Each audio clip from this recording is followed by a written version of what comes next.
또 읽어봅시다. 앞에 보시고 데살로니가 전서 4장 17절 말씀인데요. 우리 보시고 같이 한번 읽습니다. 시작. 그 후에 우리 살아남은 자들도 그들과 함께 구름 속으로 끌어올려 공중에서 주를 영접하게 하시리니 그리하여 우리가 항상 주와 함께 있으리라. 데살로니가 전서 4장 17절 말씀. 아멘. 감사합니다. 이제 하나님 말씀 함께 봅시다. 오늘 말씀은 데살로니가 전서 4장 13절에서 18절까지 말씀 한 절씩 교독하겠습니다. 제가 있는 성경으로는 신약 성경 332쪽쯤에 있습니다.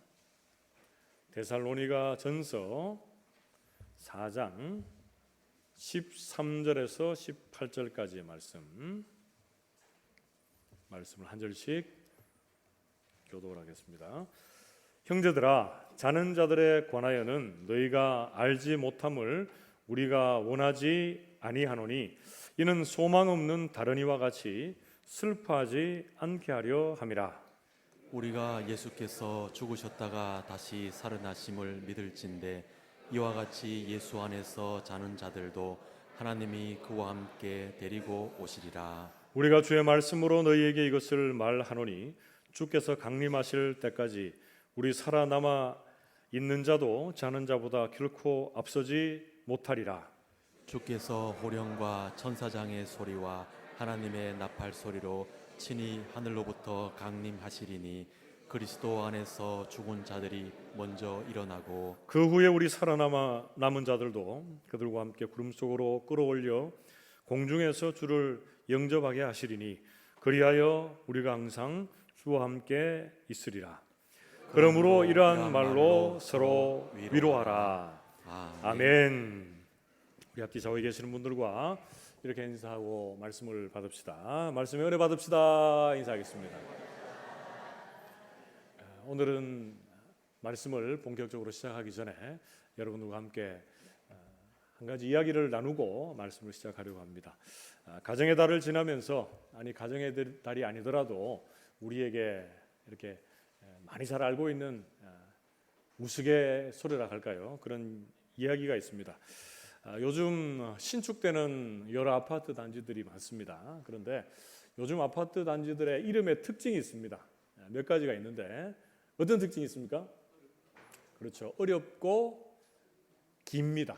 그래서 얼마 전에 뉴스에서 전국에서 가장 이름이 길고 또 외우기 어려운 아파트가 있는데 어떤 아파트인가 이렇게 소개를 하는데 자그마치 글자 수가 25자입니다. 25자. 자, 한번 띄워주십시오. 어떤 아파트인가 한번 봅시다. 전라남도 나주에 있는 아파트인데요. 광주 전남 공동혁신도시 빛가람 대방 엘리움 로얄 카운티 1차 2차도 있고, 그죠? 그 일에 너무 기니까 부동산 아저씨들도 잘 모른대요. 이게 다 외울 수가 없대요. 근데 왜 이렇게 이름이 기냐? 이 아파트가 그렇다는 말이 아니고 이렇게 아파트 이름을 길고 어렵게 하는 이유는 시골에서 시어머니들이 올라올 때 못 찾게 하려고 이렇게 어렵게 한답니다. 웃자고 한 얘기죠, 그죠? 그런데 요즘에는 한 단계 업그레이드된 버전이 있습니다. 이렇게 어려우니까 이제 시어머니가 자녀분들을 사랑하는 마음으로 내가 꼭 우리 아들을 만나야 되겠다 하는 마음으로 시누이를 데리고 온대요. 시누이를 데리고. 참 우리가 이게 웃고 넘기기에는 좀 씁쓸한 이야기인데요. 5월달 한 달 가정의 달을 지나면서 여러분들 어떻습니까? 제가 볼 때 우리 교회에 속한 모든 가족들은 부모와 자식 사이 그리고 자식들 사이 정말 우애가 깊고 사랑이 깊은 그런 가족들이 다 되는 줄 믿습니다. 그런데 요즘에는 어때요? 이 가족들 간에 사랑이 많이 식어져 있습니다. 가장 기본적인 공동체이고 이런 모임인데 가족들이 서로 대화가 부족하고 또 서로 사랑을 표현하는 것이 익숙치 못해서 가장 기본적인 이 모임이 해체되기도 하고 또 이 기능을 상실하기도 합니다. 그래서 우리는 오늘 본문 말씀을 나누면서 하나님 안에서 있는 믿음의 사람들에게 있어서 참된 안식과 평강이 어디에 있는가, 그것을 중심으로 해서 함께 말씀을 살피려고 합니다. 여러분, 오늘 본 말씀에 이 소제목이 나와 있습니다. 거기 보면 어떻게 나와 있습니까? 주의 강림과 죽은 자들의 부활, 이렇게 나와 있죠. 그래서 오늘 본 말씀은 전체 주제는 주님이 땅에 다시 오신다, 재림하신다라는 것과 죽은 자들이 어떻게 부활하느냐, 그런 모습들을 우리에게 소개해 주고 있습니다. 제가 계속 말씀드리고 있지만 사도 바울이 이 데살로니가에서 사역한 기간은 다 합쳐봐야 몇 주 됐다 그랬습니까? 3주. 3주밖에 없어요. 그래서 충분하게 이들에게 이 하나님의 말씀을 가르칠 만한 그런 시간들이 부족했던 것 같아요. 그래서 데살로니가전서 3장 10절 말씀에 보면 이렇게 그들을 향해서 기도합니다. 주야로 심히 간구함은 너희 얼굴을 보고 너희 믿음이 부족한 것을 보충하게 하려 함이라, 이렇게 말씀합니다. 이 데살로니가 성도들을 위해서 늘 기도하는데 그들의 믿음에 부족한 것이 무엇인가 돌아볼 때에 사도 바울이 생각할 때 주님의 재림과 이 죽은 자들의 부활에 대한 내용들까지 이들에게 세세하게 증거하지 못했던 것 같아요. 그래서 한편으로 보면 데살로니가 성도들 이 사이에 자연사를 포함해서 이 성도들의 죽음 앞에서 세상 사람들과 똑같이 이 사랑하는 지체들과 이별 때문에 마음 아파하고 슬퍼하는 자들이 있었던 것 같습니다. 그들을 향해서 사도는 이 메시지를 던지면서 힘을 주고 격려를 하고 있습니다. 여러분, 믿음의 사람도 이 가족들이나 가까운 사람들의 마지막 죽음을 만나면 어떻습니까? 슬픈 거 당연하죠. 슬퍼하지 말라는 게 아니고 이 슬픔을 이기는 주 안에서의 해답이 있다라고 성경은 우리에게 말씀해 주고 있는 겁니다. 여러분, 데살로니가전서 4장 13절 말씀에 이렇게 오늘 본문이 시작합니다. 형제들아, 자는 자들에 관하여는 너희가 알지 못함을 우리가 원하지 아니하노니 이는 소망 없는 다른 이와 같이 슬퍼하지 않게 하려 함이라, 이렇게 말씀합니다. 데살로니가 성도들에게 형제들아라고 이렇게 말하면서 먼저 죽은 자들 어떻게 표현하고 있습니까? 자는 자들이다. 자는 자들. 자는 자들. 지금 여기에 자는 자들이 있으면 안 됩니다. 여기서 자는 자들은 데살로니가 전서 4장 16절 말씀에 보면 그리스도 안에서 죽은 자들입니다. 그리스도 안에서 죽은 자들. 그러니까 이 사람들을 향해서 죽은 자들이라고 말하지 않고 자는 자들이다라고 말하는 이유가 어디에 있습니까? 데살로니가 성도들은 주 안에서 죽은 자들이기 때문에 그들의 미래는 밝다. 이 죽음으로 끝나는 것이 아니고 다시 깨어나 영원히 살 자들이다라고 성경 말씀하고 있습니다. 그래서 그 성도들에게 그 죽음 이후의 미래를 너희가 꼭 알았으면 좋겠다라고 하는 간절한 바람을 가지고 오늘 본 말씀을 이어가고 있습니다. 그래서 성경에 보면 주님 안에서 죽은 자들에게 예수님께서도 어떻게 표현을 합니까?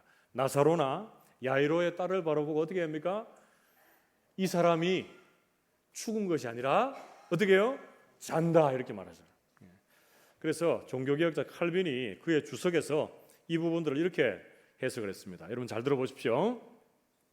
죽은 몸은 하나님이 그 사람을 일으켜 세우실 때까지 침대에 누워있듯이 무덤 안에서 쉬고 있다, 이렇게 말합니다. 다시요. 죽은 몸은 하나님이 그 사람을 일으켜 세우실 때까지 침대에 누워있듯이 무덤 안에서 뭐하고 있다고요? 쉬고 있다. 그래서 죽은 자들을 자는 자들이다라고 말하는 것, 여러분 무슨 말인지 알겠죠? 그래서 우리는 믿지 않는 자들, 소망이 없는 자들과 같이 이 지체들의 죽음 앞에서 마냥 슬퍼하는 것이 아니고 이 슬픔을 이기는 뭔가가 있다라고 말씀해 주고 있습니다. 여러분, 이런 가족들의 죽음을 포함해서 인생의 큰 무게와 짐 앞에서 우리가 슬픔을 이겨내는 삶의 자세에 대해서 성경은 어떻게 말씀해 주고 있습니까? 그 첫 번째는 하늘의 소망을 간직하라, 이렇게 말씀합니다. 여러분 같이 따라해 봅시다. 하늘의 소망을 간직하라. 그렇습니다. 성도는 하늘의 소망을 간직한 자들이기 때문에 슬퍼하지 않고, 아니 슬퍼하더라도 그것이 끝이 아니고 금세 그치고 일어설 수 있다라고 성경은 말씀합니다. 여러분 그 근거가 어디 있습니까? 데살로니가전서 4장 14절 말씀에 우리가 예수께서 죽으셨다가 다시 살아나심을 믿을진데 이와 같이 예수 안에서 자는 자들도 하나님이 그와 함께 데리고 오시리라 이렇게 말씀합니다. 이게 무슨 말입니까? 예수님의 십자가의 죽음 이후에 그것이 끝이 아니고 3일 만에 우리 주님 다시 사셨습니다. 그리고 지금은 영원히 사셔서 하늘 보좌 우편에서 우리를 위해서 기도하고 계시고 주님의 그때에 다시 오시겠다 이렇게 말씀해 주고 계십니다. 예수님께서 이 부활의 첫 열매가 되셨기에 우리 또한 이 땅에서의 죽음은 뭡니까? 끝이 아니라 새로운 세계의 시작이다 이렇게 말씀합니다. 그리고 우리는 이 땅에 소망을 두는 자들이 아니라 우리의 소망은 어디에 있습니까? 하늘에 있습니다. 하늘의 소망을 가진 하나님의 사람들이기 때문에 우리 또한 부활할 것을 믿고 예수님의 부활이 우리의 부활의 확실한 표징, 증거가 되기 때문에 우리는 슬픔을 이기는 하늘 소망으로 일어날 수 있다라고 성경은 말씀해 주고 있습니다. 얼마 전에 우리 백연아 집사님 장례 가운데도 제가 예배를 드리면서 그런 말씀을 드렸습니다. 아무리 장수를 했더라도 주 밖에 있는 죽음 같으면 그치고 참 마음이 아프겠는데 이 장례는 두 가지 이유에서 호상이다 그랬어요. 첫 번째는 뭡니까? 장수하셨고 두 번째는 주 안에서 죽음을 맞이했기 때문에 호상이다 그랬습니다. 그래서 가족들 중에 믿지 않는 가족들도 있었어요. 그래서 주님의 나라에서 우리 집사님 다시 만나는 그 재회의 기쁨을 맞이하고 기대하는 자들은 예수 믿고 이 하늘 소망을 가진 자로 살아갔으면 좋겠다라고 이렇게 권면했습니다. 사랑하는 성도 여러분, 오늘 본문에서 배우게 되는 우리가 지체의 죽음을 포함해서 인생의 큰 무게와 짐 앞에서 우리가 슬픔으로 맞춰지지 않고 그 슬픔을 이기는 삶의 자세, 그 첫 번째는 뭐라고요? 하늘의 소망을 간직하라 이렇게 말씀하고 있습니다. 민호기 목사님의 유명한 찬양 중에 하늘 소망이라는 찬양이 있죠. 여러분 거기 가사 보면 이런 내용이 있습니다. 나 지금은 비록 땅을 버타여 살지라도 내 영혼은 저 하늘을 디디며 사네. 내 주님 계신 눈물 없는 곳 저 하늘에 뭐가 있다고요? 숨겨둔 내 소망이 있다. 이렇게 찬양의 고백이 있습니다. 우리 모든 성도들도 내가 이 땅에 두 발을 딛고 살지만 우리의 소망이 이 땅에 있지 않고 하늘에 있다. 하늘의 영원한 소망이 우리에게 있다라는 것 생각할 때마다 우리 성도들 이 세상에서의 닥치는 인생의 큰 무게와 짐 앞에서 낙심하지 않게 하시고 낙담하지 않게 하시고 슬픔을 이기는 하늘 소망으로 충만해 주는 저와 여러분들 하나님의 사람들 다 되시기를 주님의 이름으로 축복합니다. 크게 두 번째로 오늘 본 말씀에서 알게 되는 믿음의 사람들의 죽음을 포함해서 우리의 인생의 큰 무게와 짐 앞에서 우리가 슬픔을 이기는 삶의 자세 어떤 것이 있습니까? 둘째는 하늘의 말씀으로 기뻐하라 이렇게 말씀합니다. 여러분 같이 따라해 봅시다. 하늘의 말씀으로 기뻐하라. 그렇습니다. 오늘 15절 말씀에 어떻게 말씀합니까? 데살로니가전서 4장 15절 우리가 주의 말씀으로 너희에게 이것을 말하노니 주께서 강림하실 때까지 우리 살아남아 있는 자도 자는 자보다 결코 앞서지 못하리라 이렇게 말씀합니다. 여러분 주님의 강림, 주님의 재림이 그리고 우리의 죽음 이후의 부활이 제가 여러분들에게 이야기하는 말입니까? 아니면 하나님의 말씀입니까? 하나님의 말씀입니다.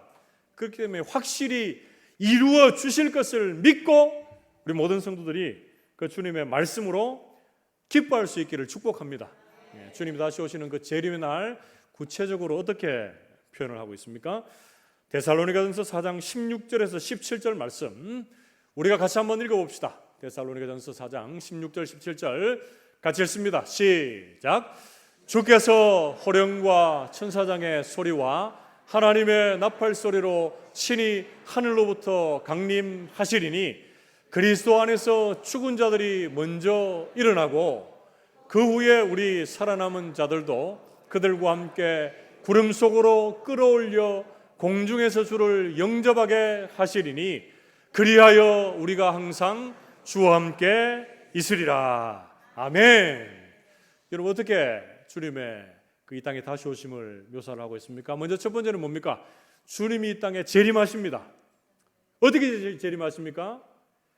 호령과, 그러니까 큰 음성, 거역할 수 없는 명령으로 하나님 역사하시고, 그 다음에 천사장의 소리, 그 명령을 복창하는 천사장의 소리, 그리고 하나님의 나팔 소리가 울려 퍼질 때 주님이 이 땅에 재림하신다, 강림하신다, 이렇게 말씀해주고 있습니다. 그러고 나서 무엇이 일어납니까? 죽은 자들의 부활이 일어납니다. 그러고 나서 살아남아 있는 자들의 공중에, 우리가 보통 얘기하는 뭡니까? 휴거. 주님을 공중에서 만난다.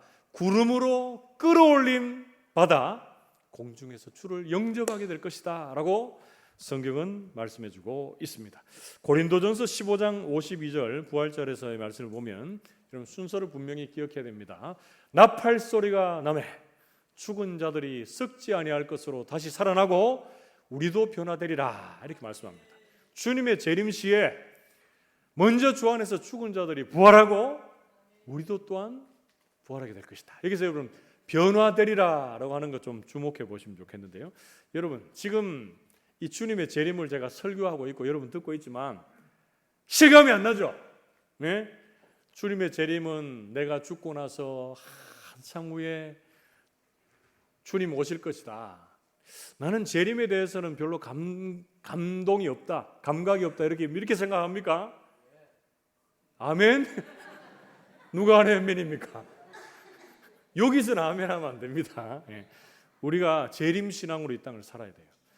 주님이 이 땅에 다시 오시는 그날에 죽은 자들이 먼저 일어나고 우리가 주님을 만나게 될 그 영광스러운 모습들, 얼마나 여러분 그 감격적인 모습들이 여러분 기대가 되시고 또 사모가 되셔야 됩니다.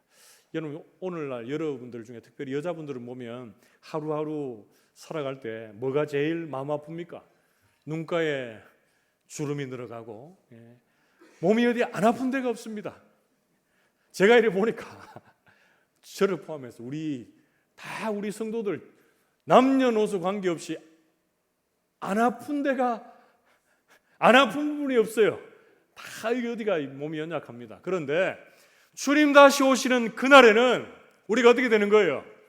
어떤 신학자가 그렇게 얘기했습니다. 그분도 뭐 직접 겪어보지는 못해서 그분의 말이 100% 맞다 이렇게 말할 수 없지만, 여러분 우리가 주님을 만나게 되고 신천신지가 이루어져서 우리가 새롭게 변화되는 영육의 온전한 부활체의 몸은 어떤 몸입니까? 가장 아름답고 온전한 몸이다, 이렇게 말씀해요.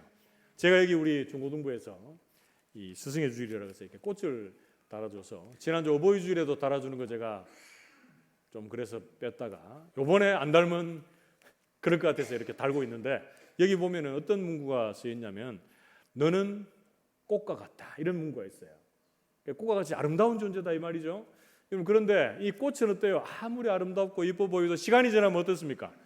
시들고 사라지고 없어져요. 그런데 우리가 주님이 이 땅에 다시 오실 때에 주님 만나는 영육의 온전한 부활체의 몸은 가장 아름답고 온전한 몸으로 주님 만나고 영원한 복을 누리게 되는 그런 삶을 살아가게 되는 줄로 믿습니다. 여러분 그 재림의 그날을 기대하고 고대하십시오. 성경에 보면 그 재림에 대한 부분들을 너무 강조하고 있으면서 예수님이 이 땅에 다시 오시면 재림을 어떻게 묘사를 합니까?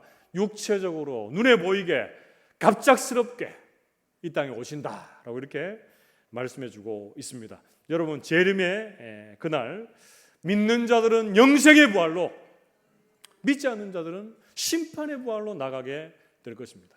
오늘날 이 땅을 살고 있는 우리가 재림을 사모하지 않는 이유가 있습니다. 여러분 왜 재림을 사모하지 않을까? 몇 가지로 한번 정리를 해봤는데 왜 재림을 사모하지 않는가? 한번 띄워줘 보십시오. 그 첫 번째는 요즘에 너무 이렇게 시한부 종말론 그래가지고 내가 재림주다, 아니면 주님의 재림이 언제 있다, 그죠? 그렇게 이야기하는 이단들이 많아서 우리가 자연스럽게 그 재림에 대해서 기대하고 사모하는 데서 점점 멀어지고 있다, 이렇게 말할 수 있습니다. 재림을 사모하면 꼭 이단된 것처럼, 그렇죠? 그렇게 되는 부분들이 있습니다. 그리고 두 번째, 자막을 좀 띄워주시면 좋겠는데 왜 우리가 재림을 간절히 기다리지 않고 있는가? 그 두 번째는요, 이 세상에 너무 물질주를 포함해서 이 세상에 너무 빠져 있어서 그래요. 하루 열심히 살면서 여러분 주님 생각할 겨를이 없습니다. 그런데 무슨 주님 다시 오심이 우리 가운데 뭐 생각나겠습니까? 그죠? 요 앞에입니다. 요 앞에. 너무 앞서가면 안 됩니다.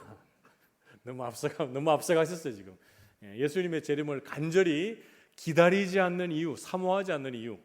첫 번째는 이런 여러 이단 사설들의 잘못된 종말론 때문에 그렇고, 두 번째는 우리가 너무 세상의 가치에 함몰되어져 있기 때문에 그렇습니다. 그리고 세 번째는 우리가 종말에 하나님께서 이루실 그 영광스러운 하나님의 나라, 신천신지라 그죠? 새 하늘과 새 땅, 우리의 영육의 온전한 부활체에 대해서 잘 모르고 있기 때문에 그렇습니다, 여러분. 그것을 제대로 알고 깨닫는다면 그 주님을 더욱더 다시 오심을 사모하게 되는 것이죠. 자, 그리고 크게 두 번째로 예수님의 재림을 간절히 사모해야 되는 이유가 있습니다. 왜 우리가 주님의 다시 오심을 기다려야 되는가? 주님이 이 땅에 다시 오셔야 우리의 구원이 완성됩니다. 우리가 영육의 온전한 부활체를 입어 영생 지복을 누리는 가운데 주님과 함께 영원토록 살게 되는 것이죠. 그리고 주님 이 땅에 다시 오셔야 뭐가 끝납니까? 이 세상의 모든 이 땅에서의 역사가 끝난다고 하기보다는 완성이 되는 거예요. 완성. 시대와 역사를 주관하시는 분은 주님이시거든요. 그래서 역사에 시작이 있으면 끝이 있습니다. 그런데 그 역사의 마지막이 뭡니까? 주님이 이 땅에 다시 오심, 재림. 하나님 나라의 시작이 예수님의 초림이라고 하면 하나님 나라의 완성은 예수님의 재림, 주님이 이 땅에 다시 오심으로 말미암아 이 세상의 모든 역사가 완성이 되기 때문에 그렇습니다. 여러분, 그렇다면 하나님의 말씀에서 확실히 우리에게 증거해 주고 있는 이 재림, 우리가 어떻게 재림을 기대하며 하루하루를 살아가야 될까? 재림을 어떻게 준비하며 살아가야 될까? 몇 가지로 준비해 보자면요. 먼저 첫 번째는 우리가 날마다 깨어 있어서 기도하며 이 재림의 날을 소망해야 됩니다. 바쁘고 분주하게 살다가 주님 언제 오실지 모르고 있다가 주님 느닷없이 도적과 같이 임한다 이렇게 말합니다. 그래서 우리 모든 성도들은 항상 깨어 기대하며 주님의 날을 소망할 수 있기를 축복합니다. 그리고 두 번째, 거룩하고 순결한 하나님의 신부로 여러분들 준비되어져 가면서 주님의 다시 오심을 기대할 수 있기를 바랍니다. 데살로니가전서 3장 13절 말씀에 보면 너희 마음을 굳건하게 하시고 우리 주 예수께서 그의 모든 성도와 함께 강림하실 때에 하나님 우리 아버지 앞에서 거룩함에 흠이 없게 하시기를 원하노라 이렇게 말씀합니다. 여러분 한 분 한 분이 제가 전에도 말씀드렸지만 거룩하고 흠이 없어서 하나님의 자녀가 되었다는 분이 있습니까? 아무도 없습니다. 이 땅을 사는 동안에는 우리가 아무리 거룩해지려고 해도 우리가 거룩해지는 데는 한계가 있습니다. 우리가 죄를 안 지으려고 해도 죄 짓지 않는 하나님의 사람으로 사는데 한계가 있어요. 그러나 하나님은 우리를 죄 많고 허물 많은 우리 한 사람 한 사람을 택하셔서 거룩하고 흠이 없는 하나님의 자녀로 날마다 새롭게 하시고 주님이 이 땅에 다시 오시는 그날에 우리를 거룩하고 흠이 없는 하나님의 자녀로 세우게 하실 줄로 믿습니다. 그리고 마지막 세 번째로 우리가 재림을 어떻게 준비해야 되는가? 예수님이 이 땅에 다시 오시는 그때까지 복음을 전하는 전도의 사명을 감당해야 된다라고 성경 말씀해 주고 있습니다. 주님 다시 오시면 그때가 역사가 완성이 되고 끝나는 거예요. 그렇기 때문에 마태복음 24장 14절에 나오는 것처럼 이 천국 복음이 모든 민족에게 증언되기 위하여 온 세상에 전파되리니 그제야 끝이 오리라 이렇게 말씀합니다. 주님이 이 땅에 다시 오셔서 역사가 완성되는 그날까지 우리 성도들 이 주의 귀한 복음을 온 세상에 전파하는 저 여러분들 하나님의 사람들 되시기를 주님의 이름으로 축복합니다. 여러분 사랑하는 지체들의 죽음 포함해서 인생의 큰 무게와 짐 앞에서 우리가 슬픔을 이기는 삶의 자세, 두 번째는 뭐가 있습니까? 하나님의 말씀으로 기뻐하는 자들이기 때문에 그렇다 그랬습니다. 이 말씀은 뭡니까? 주님의 재림이 확실하게 이루어지고 우리의 영육의 부활체로 주님과 영원히 사는 그날이 곧 오게 될 것이다 라고 하는 이 말씀에 대한 확신 때문에 우리 모든 성도들이 슬픔 중에도 고난 중에도 기뻐할 수 있다 이렇게 말씀해 주고 있습니다. 주님 이 땅에 다시 오시는 재림의 그날은 여러분 무엇으로 판결납니까? 내가 가지고 있는 지위, 소유, 성별, 학력 그 어떤 자격으로 마지막 판별되는 것이 아니라 우리가 가지고 있는 믿음으로 판결나는 때가 바로 그때입니다. 여러분, 여러분들이 하나님의 자녀로 이 땅을 살고 있고 지금 여러분들이 이 자리에 있는 것이 무엇입니까? 무엇 때문입니까? 여러분들의 자격 때문입니까? 아닙니다. 하나님의 은혜와 자비 때문에 우리가 이 자리에 있는 줄로 믿습니다. 그렇게 우리 모든 성도들이 오늘 하나님의 말씀을 대할 때에 죽음을 포함해서 인생의 큰 무게와 짐 앞에서 슬픔을 이겨내는 삶의 자세, 하나님의 말씀, 주님이 땅에 다시 오시는 재림의 그날이 확실하고 우리도 마지막 그날에 영육의 온전한 부활체를 입게 될 것이다 라고 하는 그 말씀의 확신으로 기뻐할 수 있게 되기를 주님의 이름으로 축복합니다. 마지막 세 번째로 믿음의 사람들이 이 죽음을 포함해서 인생의 큰 무게와 짐 앞에서 우리가 슬픔을 이겨내는 삶의 자세, 세 번째는 뭡니까? 셋째는 하나님과 동행함으로 위로를 받으라 이렇게 말씀합니다. 세 가지를 나눴죠. 첫 번째는 뭡니까? 하나님의 소망, 하늘의 소망을 늘 마음에 간직해라 그랬고 하늘의 말씀으로 기뻐해라 그랬습니다. 그리고 하나님과 동행함으로 위로를 받으라 이렇게 말씀합니다. 오늘 본 마지막 18절 말씀 이렇게 우리가 말씀합니다. 그러므로 이러한 말로 서로 위로하라 이렇게 말씀합니다. 어떤 말로 위로하는 거예요? 이 땅에서의 삶이 전부가 아니다. 너는 하늘의 소망을 가지고 있는 하나님의 사람이다. 주님이 이 땅에 다시 오심과 네가 이 땅에서의 삶이 끝이 아니라고 하는 것을 하나님께서 말씀을 통해서 확실히 너에게 증명해 보이고 너에게 보여줄 것이다 라고 하는 그 재림에 대한 소망 때문에 그것이 우리에게 참된 위로가 되는 줄로 믿습니다. 여러분 그런데 위로를 잘 보십시오. 어떻게 위로하라라고 말합니까? 너희가 이러한 말로 서로 위로하라. 서로 위로하라. 성경에 보면 서로 어떻게 해라라는 것이 많이 나오는데 서로 사랑하라 그러죠? 위로도 뭡니까? 서로 위로하라.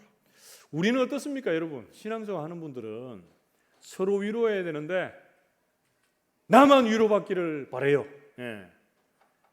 내가 신앙생활을 먼저 했든지 나중에 했든지 내가 신앙에 깊든지 얕든지 관계없이 우리 모든 성도들은 나만 위로받기를 바랍니다. 나만 위로받기를 바라요. 그런데 성경적인 것은 어떤 겁니까? 서로 위로해야 됩니다. 서로 위로해야 돼요. 나도 상대방을 위로하고 상대방도 나를 위로하는 거예요. 뭘로 위로합니까? 우리의 이 세치혀로, 이 말로 위로하는 것이 아니라 하나님의 말씀으로 우리 모든 성도들이 서로 위로할 수 있게 되기를 축복합니다. 약속의 말씀, 이 위로의 말씀과 함께 주님이 항상 우리와 함께 할 것이다. 오늘 본문에 보면 여러분 14절, 17절, 18절 말씀에 보면 하나님께서 그와 함께 데리고 오실 것이다. 그 후에 우리 살아남아 있는 자들도 그와 함께 구름 속으로 끌어올려 그리하여 어떻게 한다고요? 우리가 항상 주와 함께 있으리라 이렇게 말씀합니다. 주님과 동행하는 이 임마누엘의 복이 우리와 영원토록 함께 할 것이다 이렇게 말씀해 주고 있습니다. 여러분 이 말씀이 우리 모든 성도들에게 위로가 되고 힘이 되고 격려가 될 수 있기를 축복합니다. 사랑하는 성도 여러분, 오늘 본 말씀에서 배우게 되는 죽음을 포함해서 우리의 인생의 큰 무게와 짐 앞에서 우리가 슬픔을 이기는 삶의 자세 세 번째는 뭡니까? 하나님의 동행함으로 서로 위로를 받으라 이렇게 말씀해 주고 있습니다. 믿음의 사람들은 성도의 죽음 앞에서 그리고 인생의 큰 무게와 짐 앞에서 낙심하고 쓰러지고 사라질 존재가 아닙니다. 말씀에 대한 확신으로 하나님의 그 영원한 천국에 대한 소망으로 우리 모든 성도들은 우리가 당한 슬픔을 이기고 하늘의 소망으로 일어날 자, 하나님을 붙잡고 새롭게 힘 얻어 일어날 자로 아버지 하나님께서 우리를 세워주실 줄로 믿습니다. 믿음의 여정에서 만나는 인생의 큰 무게와 짐 앞에서 우리 모든 성도들이 하나님과 동행함으로 서로 위로함을 받을 수 있기를 주님의 이름으로 축복합니다. 말씀을 맺으러 갑니다. 오늘 본 말씀에서 깨닫게 되는 인간의 죽음을 포함해서 우리 인생의 시시로 찾아오는 인생의 큰 무게와 짐 앞에서 우리가 어떻게 그 슬픔을 이겨내는 삶의 자세로 살 수가 있습니까? 그 첫 번째는 하늘의 소망을 간직하라 이렇게 말씀합니다. 이 땅에 여러분 소망 두지 마십시오. 이 땅에 소망에 두는 것은 한계가 있습니다. 하늘의 영원한 나라에 소망을 두시기를 바랍니다. 그리고 두 번째, 하늘의 말씀으로 기뻐하라. 이 하늘의 말씀은 어떤 말씀입니까? 주님이 이 땅에 다시 오신다. 주님이 이 땅에 다시 오시면 내가 이 땅에서의 삶이 끝이 아니라 주님과 함께 영원한 나라에서 영육의 온전한 부활체로 영원히 살게 될 것이다 라고 하는 그 말씀의 확신으로 여러분 기뻐할 수 있기를 축복합니다. 마지막 세 번째로 우리와 영원토록 동행해 주시는 하나님과의 그 동행 때문에 서로 위로를 받을 수 있기를 축복합니다. 말로 위로하는 것이 아니라 하나님의 말씀으로 서로 위로하시고 인생의 큰 무게와 짐 앞에서 이 하나님의 말씀이 우리에게 위로가 되고 힘이 되고 격려가 될 수 있기를 주님의 이름으로 축복합니다. 함께 기도합시다. 하나님 아버지